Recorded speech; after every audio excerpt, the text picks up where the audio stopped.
All right. I've got a question for you, and I'm going to need some audience participation. Can you do it? Cameraman, are you ready for this? I hope you're ready, because there's some movement involved. All right, I need your participation.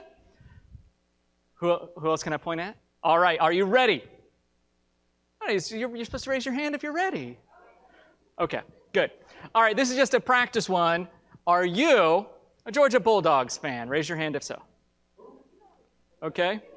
You're welcome to raise. It doesn't, in here, everybody's welcome. Thank you. You can put them down. That was just a test to see if it works. Okay. Not Saturday. All right. We're not going to go. It was just a test. We're not going to stick with it. Here's the real question. Are you ever afraid? I'm curious if anyone's too afraid to raise their hand to answer the question. All of us are afraid, right? Now, this is Family Sunday. And so sometimes adults may look at kids and think, kids don't have anything to be afraid of. Is that true? No? Thank you, kids. I appreciate that. Kidnappers. Many things that we could be afraid of, right? Kids can be afraid. What about teenagers, though? Do teenagers have fears? Yes. What about young adults like me? Yes, they do. What about grandparents? Yes, I heard Ms. Donna said grandparents do. All of us have fears, and there's a lot of different kinds of fears too, right? What about tomorrow's Halloween? On Halloween, there's a type of fear that's really fun. It's the type that you might see in a scary movie or in a scary ride at an amusement park. Yes, Henry? Monsters, exactly. This kind of fun fear. You got one in the back? Clowns. Clowns can be creepy. And there's a type of fear where we enjoy. And that's what we do at Halloween. It's like fun fear, right? Spooky, fun. There's also fears that are very good warnings. Children and teenagers, please listen to this fear and do what it says because it's smart. It's the fear that says, I shouldn't jump off this, I might get hurt. Don't jump. That's good advice. Sometimes fear gives us good warnings to protect us. But there's another type of fear. It's the fear that Mr. Rob just sang about, and that is fear that is a burden and a weight. It pulls us down and it holds us back, and that can be a struggle. It's a struggle for our souls. A struggle on our souls. But there's also a type of fear that struck me when I read this passage today. As I was looking at this, I realized that sometimes the thing we're afraid of is actually good. And this is a totally different type of fear. It's a type of fear when the thing that is good for us, the thing that we need, even the thing that we want, is exactly what we're afraid of. That's what was going on in the Bible passage. I don't know why this is. Maybe it's because fear is a liar. Maybe it's because sometimes we don't understand a truth, maybe a truth about God that would change how we see it. Or maybe it's because we are so focused on ourselves that we don't see what other people and what God are up to. But I do know this, sometimes what we're afraid of is actually good. After Jesus' death, his disciples, they were gathered together and they were hiding, and this time they were afraid for good reason. This was a reasonable fear. You see, they didn't know if they would be arrested next. They didn't know if they would be the next one to be persecuted like Jesus. So they hid. They also had a fear of the unknown that is perfectly natural. They had set their hopes and expectations on Jesus being the Messiah, and they were thinking it meant a certain thing. And then Jesus died. And to them, it felt like the rug had been pulled out from under them, that everything was collapsing, and they didn't know what was next. They had a reasonable fear of the unknown. In their fear, they forgot Jesus' words. His words promising that this would happen and that he would be resurrected. They forgot Jesus' promise to rise again. And they forgot Jesus' power.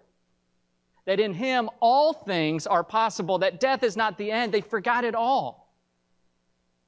Jesus' words, his promise, his power can be hard to think of as real when you're faced with real problems in front of you. They seem like spiritual, abstract things. And then when we have a real problem come into our life, hard to remember those things. It's hard to think of them as real, isn't it? And so they saw a real arrest. They saw a real crucifixion, and there was a real body in the grave, and the disciples forgot the real promises, the real power, the real truth of Jesus.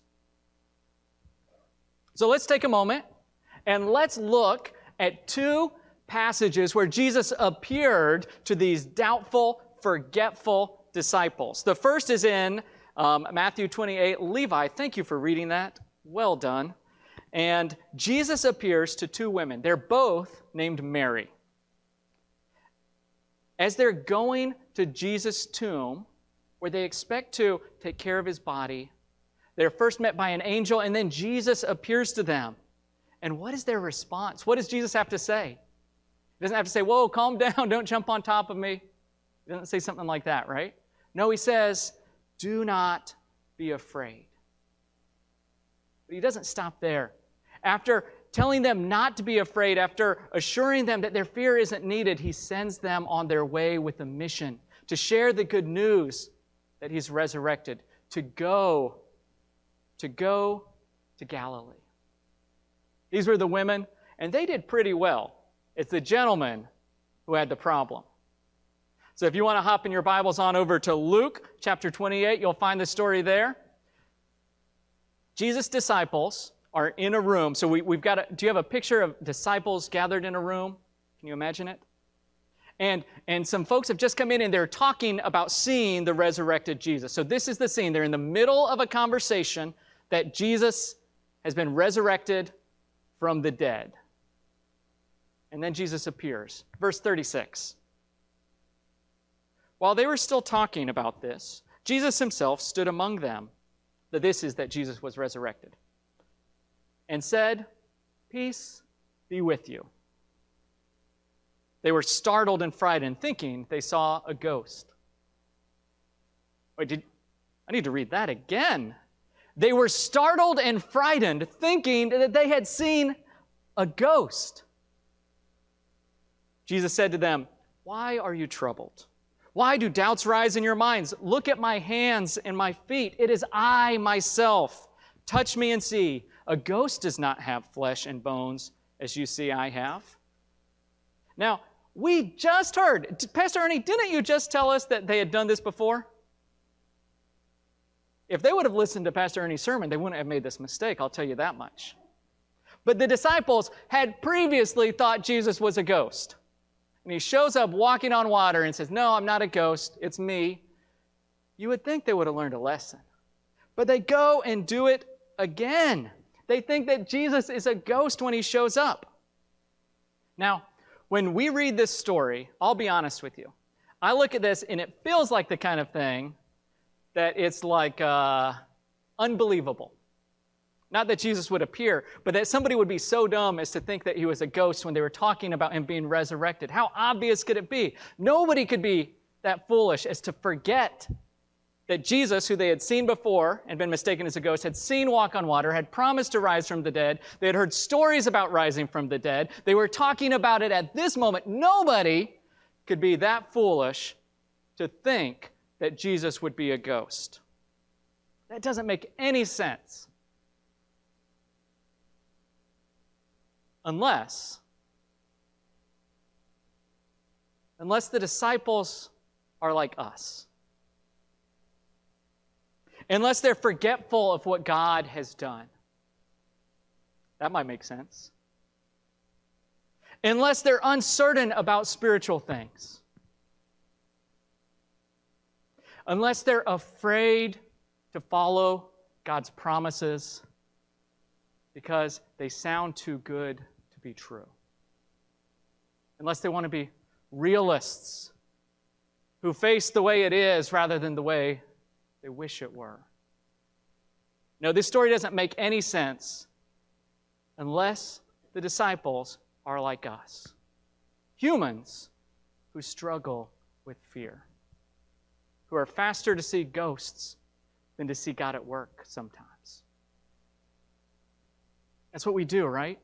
Sometimes we see a ghost. Ghosts like problems that aren't there. We have an opportunity to serve God, to get involved, but we see problems. This can't work. This will never be okay. We have a promise to follow God in our lives, and we see, I don't know this. What will happen if I do this? What would happen if I trust in God? And we see ghosts. We see consequences that'll never come to pass. They're a ghost in our vision. We see challenges and problems and obstacles. We see the physical things a foot away from us, and we forget to see God. We forget to see that Jesus is alive and He's empowering us. That Jesus is inviting us to experience His love and to share that love with others. And instead, like the disciples, we see our own ghosts holding us back from accepting Christ's love and from sharing that love with others. Now, to kind of illustrate this, since the disciples did poorly, I wanted a story that illustrates in a more positive way. And thankfully, my son, who is not always perfect, did have a great illustration for this very week. You see, he turned 10, and so we took Caleb to his doctor's appointment, his annual checkup, and usually it goes something like this. Son, time for your flu shot.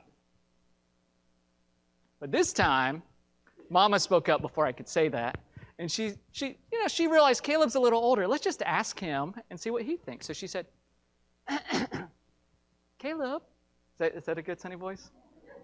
Caleb, what do you think about getting a flu shot? So Caleb thought about it. Well, on one hand, he said, I don't think he said on one hand. That's not a Caleb expression. He said, well, it could hurt, and it might make it hard to do running club tomorrow. You did say that, son. You forgot.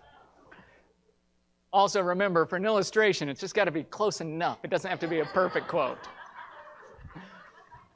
But just to clarify, his mother said, maybe you can't do running club tomorrow. So Caleb's balancing out all these things that are coming from him or from Sonny about the problems of a flu shot. His father didn't say that shots are deathly terrifying and scare the junk out of himself, because it seemed like a good time to be quiet about it. And so Caleb was thinking, on the other hand, he didn't say that word. On the other hand, he did think getting the flu could be terrible. Maybe the flu shot won't protect you. Maybe it will. That's a risk. But if you do get the flu, that's like a week of being sick. It's a week of missing running club. It's a week of not even enjoying playing video games when you're stuck at home. It's terrible. And so Caleb thought about it, and he had a choice. Was he going to follow fear and say, no thanks, no flu shot? Or was he going to choose what was good for him? Because sometimes what we're afraid is good for us. Caleb said, I think I'll get the shot. Turned out not to be that bad, right? Nope, it was actually, it was that bad. It was way worse than he thought. Way worse than he thought. Don't let that reflect poorly on where you need to go with facing your fears. Because even when they are way worse than we think, when they're good for us, the reward is often much better than we think. Sometimes what we're afraid of will have some negative consequence. But when it's good for us, and when it's God's goodness for us, it's always worth it. Because what God has good for us, even when it goes through a hardship, is always better than whatever dangers the fear could tell us. So this morning, I wonder if there might be some areas of your life, of our lives, where we are listening to the lies of fear rather than the voice of God. I wonder if we are afraid of something that is actually good for us. Are we seeing ghosts and missing out on Jesus' invitation to receive his love and to share that love with others? Is Jesus speaking to us this morning saying, do not be afraid?